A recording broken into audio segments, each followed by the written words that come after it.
Pessoal, não vamos esquecer de acionar o sino.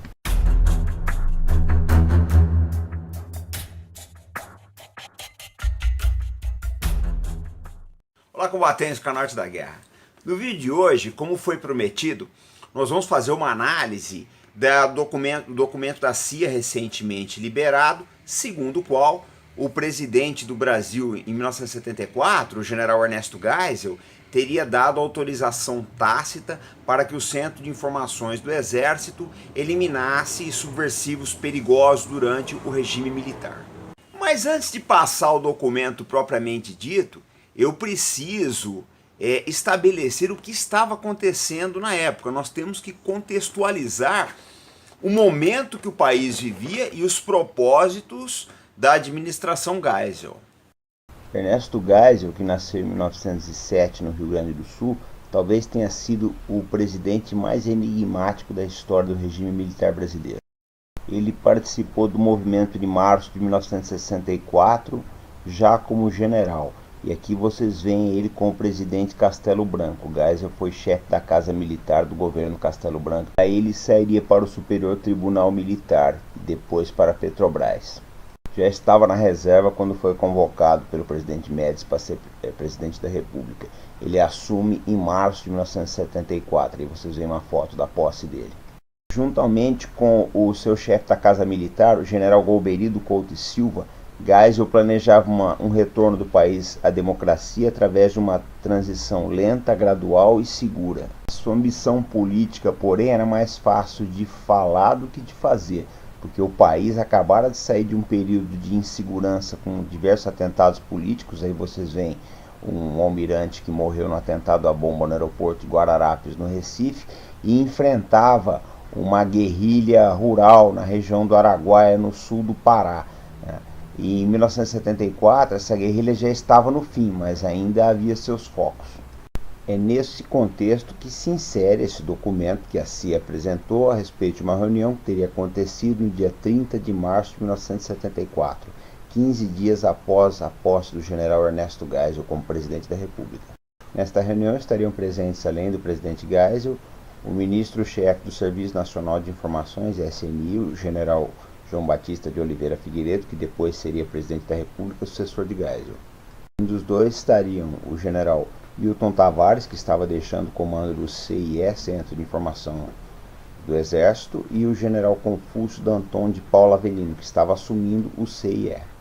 Foi dito a Geisel que o CIE eliminara 104 pessoas no ano anterior, 1973, e que, na opinião dos generais presentes, essa política deveria continuar. Geisel pediu um tempo para pensar, mas na segunda-feira, dia 1º de abril de 1974, teria dito a Figueiredo que aprovava a continuidade dessa política de execução. Teria ressalvado, porém, que o CIE deveria se coordenar com Figueiredo quanto à execução das mesmas. Eu vou deixar um link do documento aqui no Leia Mais, depois vocês baixem para poderem ler, está em inglês, e depois façam os comentários que acharem pertinentes.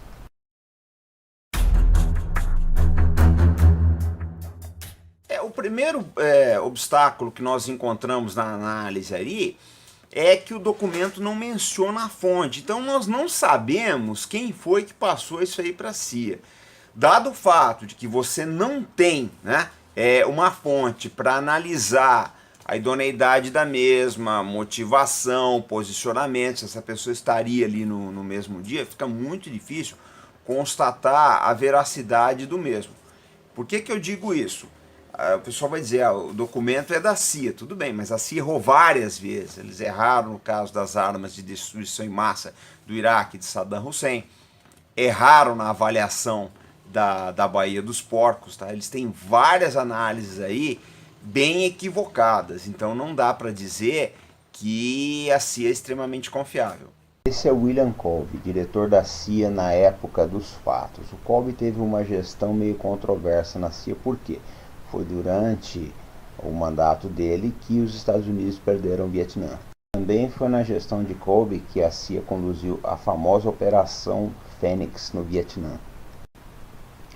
A Fênix consistia em eliminar as lideranças supostamente ligadas ao Vietcong e, como se sabe, não funcionou muito bem.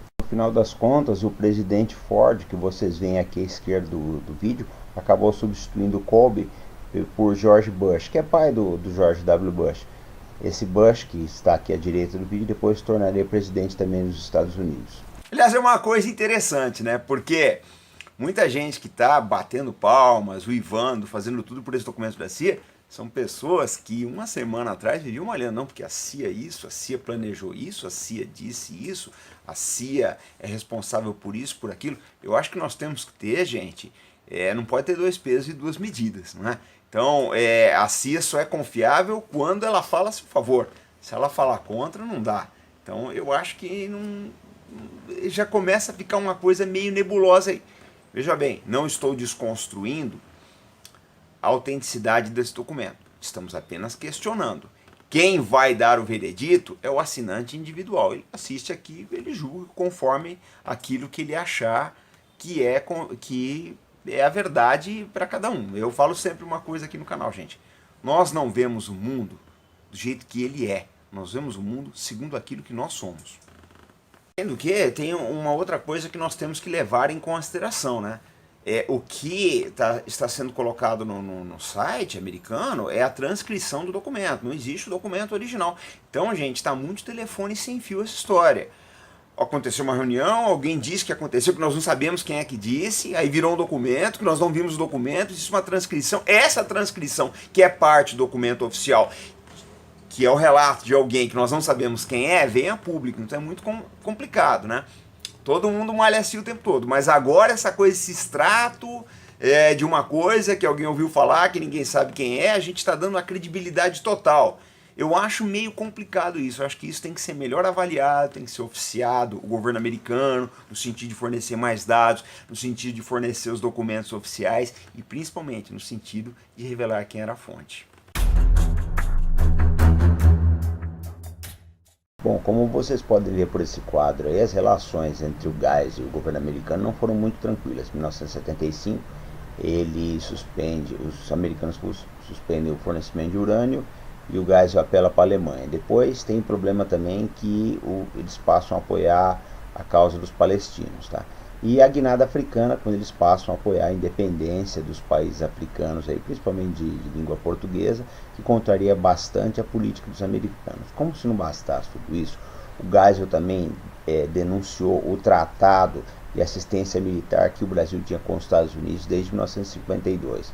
E quando o ex-presidente Jimmy Carter, depois que já tinha saído da presidência dos Estados Unidos, veio visitar o Brasil e o Geisel também já tinha passado a presidência, ele não aceitou receber o Jimmy Carter.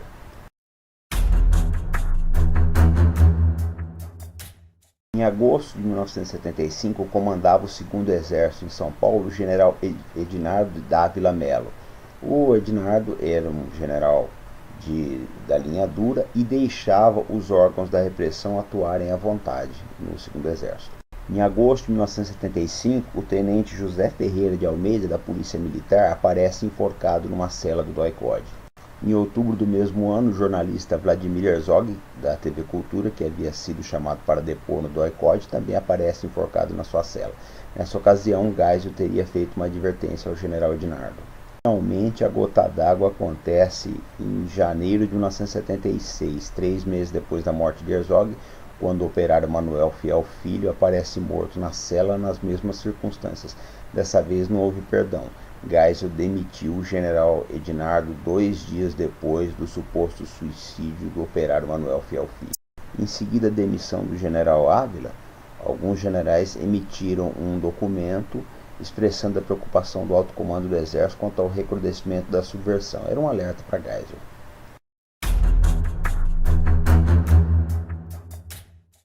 Em 1977, o general Frota, que era ministro do Exército do Geisel, começou a receber diversas homenagens de parlamentares, prefeitos, etc., que indicavam o lançamento da sua candidatura à presidência da República na sucessão de Geisel. O Geisel jamais iria tolerar isso, porque ele já havia escolhido Figueiredo como seu sucessor. Resolve demitir Frota. É a segunda demissão no seu governo de um general de 4 estrelas em pouco mais de um ano e meio. E quase que isso teve consequências mais graves, porque temia-se que houvesse um golpe de Estado depondo o Geisel em favor do general Frota. Coisa importante também que tem que ser colocada nisso tudo. O presidente Geisel sabia que ele só ia conseguir redemocratizar o país se ele conseguisse, primeiro, né, da centro-esquerda, um certo compromisso de manter a normalidade. E da direita, quebrar as resistências principalmente da linha dura, porque, embora o Geisel fosse de direita e linha dura, havia gente mais à direita e mais linha dura do que ele. Se ele errasse a mão, ele seria deposto, e ele sabia disso. Então ele não tinha muito o que fazer, se é que esses documentos da CIA são reais. Eu não estou colocando os documentos em xeque, mas ele não tinha muito o que fazer não. Por que eu digo isso? O Exército vinha fazendo uma série de expurgos desde 1970 no governo Médici para afastar os oficiais mais radicais. Alguns desses oficiais de coronéis não foram promovidos a generais de brigada e como general de brigada pararam por aí, não foram promovidos a divisão. O Exército estava fazendo seu expurgo para evitar o quê? Que a linha dura graçasse e atrapalhasse o projeto de abertura. Agora havia a contrapartida.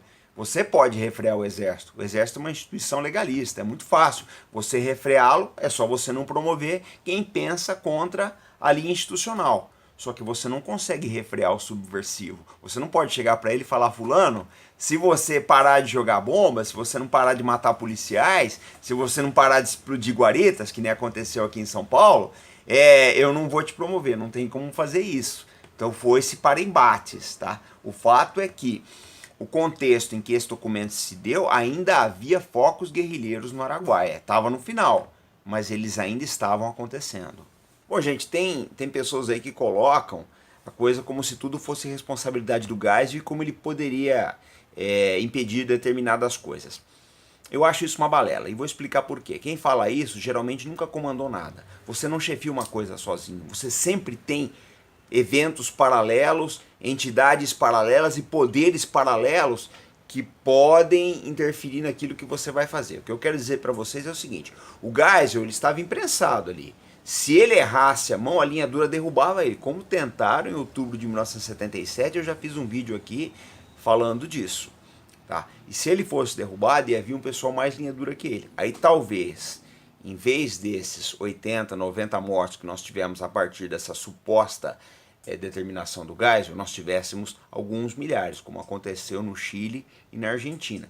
Eu acho que o governo militar que o Brasil teve foi o mal menor. Poderia ter sido uma coisa muito pior. Existia gente muito mais à direita, muito mais linha dura do que o Geisel.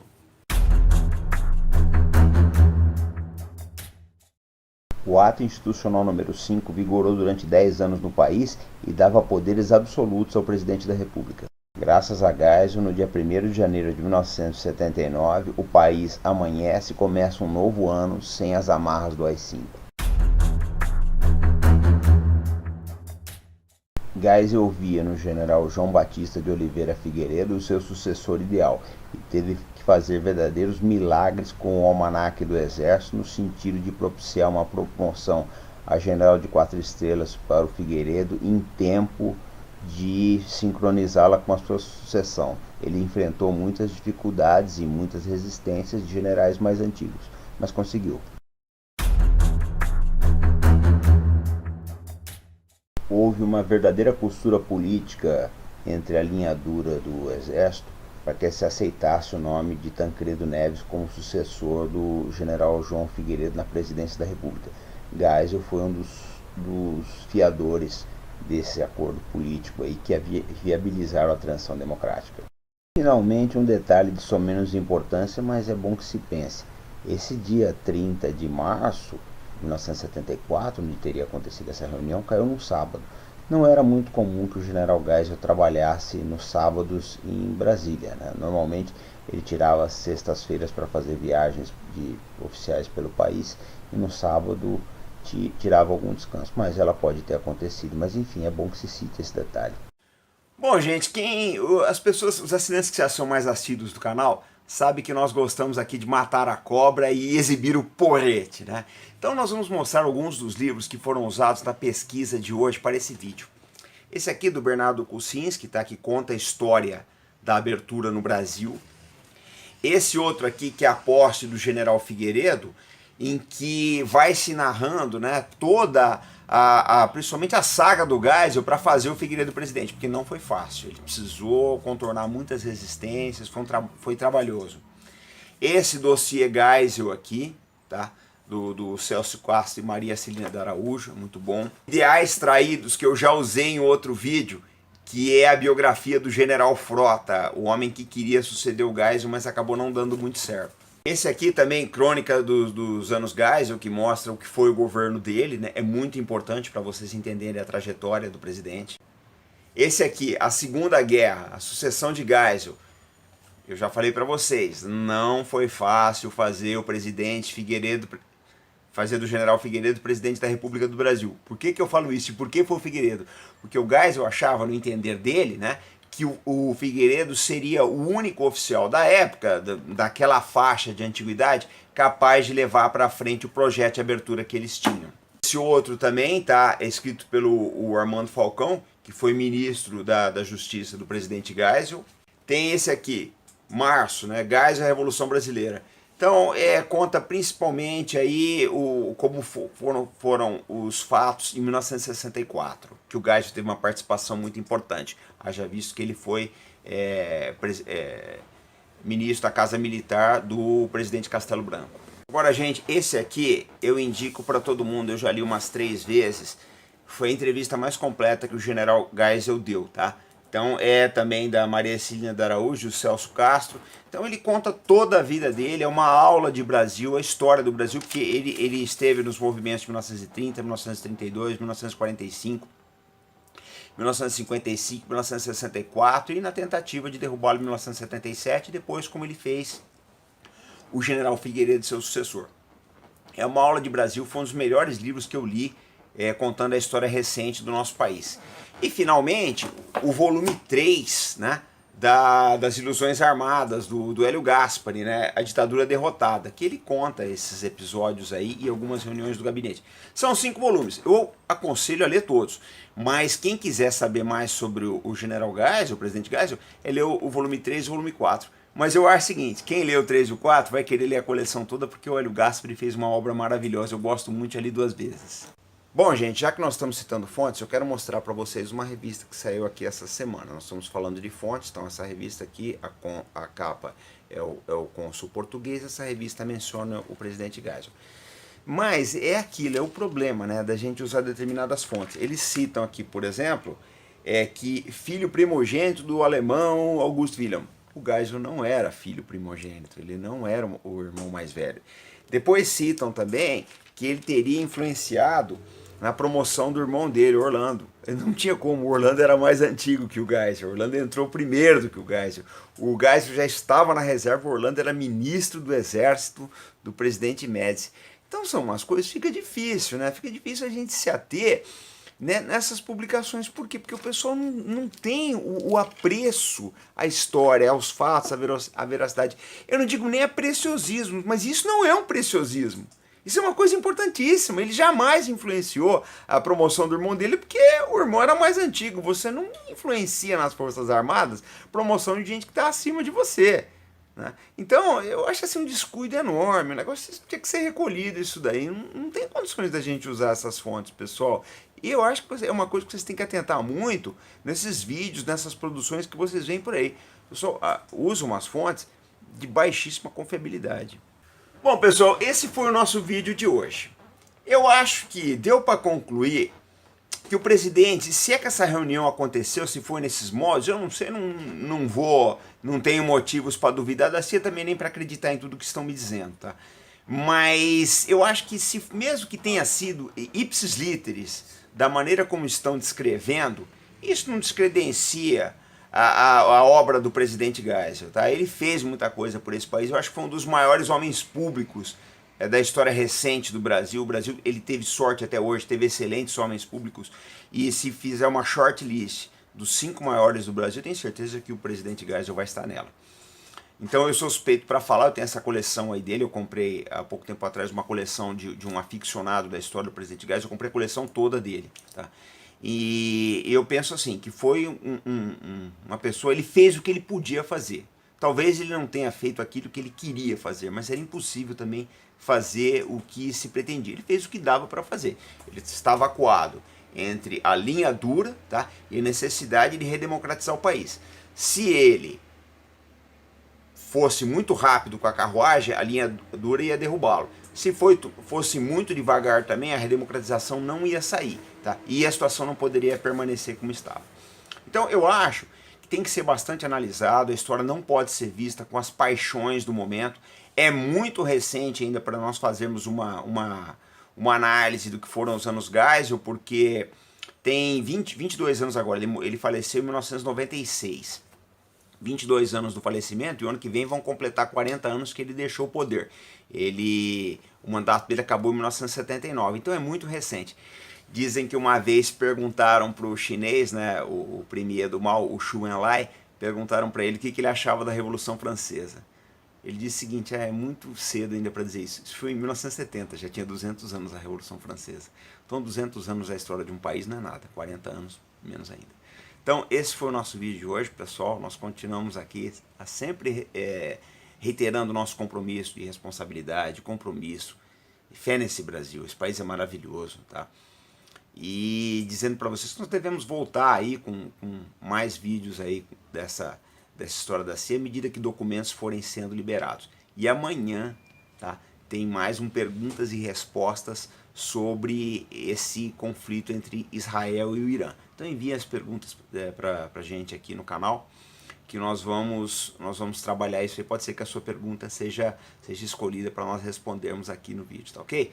Então aquele abraço para vocês, fé no Brasil, pessoal, até o próximo vídeo.